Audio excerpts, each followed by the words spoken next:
What's up mga kabutingting, Jamyag pa rin po. At matagal na po tayong walang upload. At para may upload lang tayo, ito po ang ibabahagi ko sa inyo ngayon. Old school amplifier. So bali ang gagawin ko dito ay susubukan ko pang munang papaandarin ito. At pag umandar pa ito, i-restoration ko o kaya sayang naman kung mapabayaan na ganito. Ang plano ko ay ilalagay ko sa magandang kaha, tapos lalagyan ko din ng Bluetooth para maging makabago naman. Testing ko muna kung nagana pa. At ito ay Spartan. Ito yung mga amplifier nung araw na booster amplifier o yung tinatawag nating transformer couple.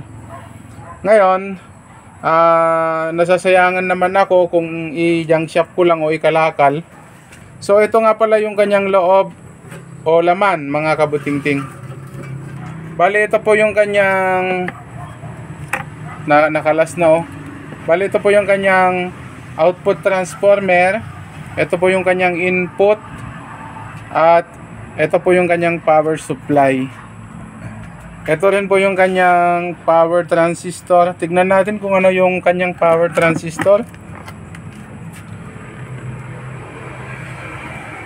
Hindi na makita pero MJ2955. Kadalasan na power transistor nito ay MJ2955 gawa ng hindi na sila naka-body ground na siya. Negative yung kanyang body ground. PNP. Coil na po yung ginamit nila bilang emitter bias. Ayan coil na yung ginamit nila pang emitter bias. Yung mga ganitong amplifier mga kabutingting ay ang lakas nito ay nagdidepende sa laki ng power transformer. Palakihan ng mga transformer nung araw para mas malakas. Ang lakas ng mga ganitong amplifier ay nagdidepende sa output transformer. Kung makapal yung wire, siyempre mas mataas din yung kanyang watts. Okay, so try natin paandarin. Saksak ko. Ayun, may power. Meron. Kaya lang nag-stack up na tong kanyang mga nag-stack up na tong kanyang mga volume control. At medyo may ugong na din gawa ng power supply. Itong filter niya tuyo na tuyong-tuyo na.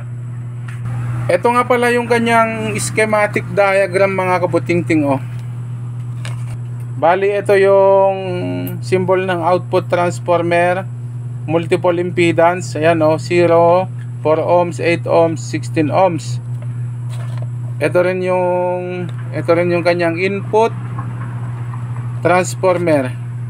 Bali ang concept nito ay kung alam nyo yung booster type, bali halos ganito yung kanyang diagram Tapos gumamit lang siya ng pre-amplifier na isa.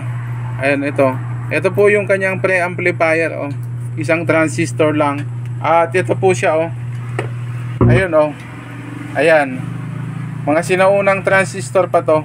Yan yung ginamit na kanyang pre-amplifier para magka-signal itong amplifier natin. Kasi booster type ito, kung wala ito, hindi siya magsisignal. Okay? Ayan so try natin patugtugin yung kanyang tunog kung okay pa. Mag-volume tayo, mag-volume ako. Ayan. Tapos gamitan natin ng mixer. Ito po yung kanyang tunog. So try natin. Yun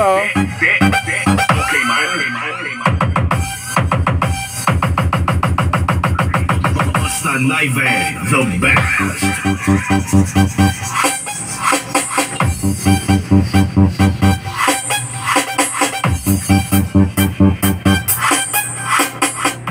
Malinis pa yung kanyang tunog mga kabutingting Iba yung tignan natin yung tone control niya Simple lang yung laman yung ng kanyang tone control Ayan Dalawang capacitor lang.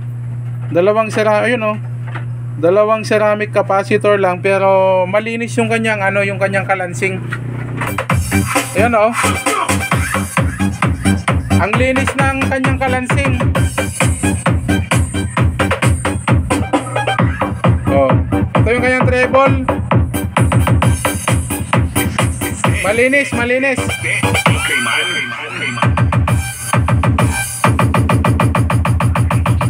Basta Naive, the best. Yung mga ganitong amplifier mga kabutingting ay hindi sensitive kahit magdikit yung speaker niya. Ito oh. Ayan oh. Kahit pagdikitin mo yung mga speaker, hindi po masisira. Oo. Dahil ito ay transformer couple, matibay po ng mga amplifier ito nung araw. Okay?